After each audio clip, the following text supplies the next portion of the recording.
14 April অর্থাৎ রবিবার বাঙালির বর্ষবরণ। পয়লা বৈশাখে ইডেনে লখনৌ সুপার জায়ান্ট দলের বিরুদ্ধে নামছে কেকেআর। দিল্লি ম্যাচে হারের পরে কলকাতা খেলতে এসে অনুশীলন করল না লখনৌ। গতবারের মতো এবারও সঞ্জীব গোয়েঙ্কার দল মোহনবাগানকে সম্মান জানাতে সবুজ মেরুন জার্সি পরে মাঠে নামবে লখনৌ। যেহেতু লখনৌ এবং মোহনবাগান সুপার জায়ান্ট দুটি দলেরই মালিক সঞ্জীব গোয়েঙ্কা, তবে কেকেআরের জয়ের হ্যাট্রিক করার পরে চেন্নাই ম্যাচে হেরে বেশ চাপে তারা। তবে পারফরমেন্স করতে পারেননি বাঁহাতি অজি পেসার। এদিন নাইট মেন্টর গৌতম গম্ভীর কিন্তু দাঁড়ালেন স্টার্কের পাশে। তিনি বলেন, ক্রিকেট হলো টিম গেম, আমরা যদি না জিততাম তাহলে অন্য প্রশ্ন ছিল। স্টার্ককে কত টাকা দিয়ে নেওয়া হয়েছে সেটা মূল বিষয় নয়। 4টি ম্যাচ খারাপ খেললেই কেউ খারাপ ক্রিকেটার হয়ে যান না।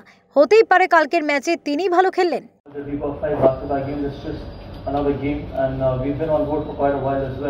We were away from Calcutta for the last 20 days and we had a decent run. The first round was decent, but yes, it's always good to be back playing at home and that also back to back. But not thinking too much ahead that we got 5 back-to-back games, taking one game at a time.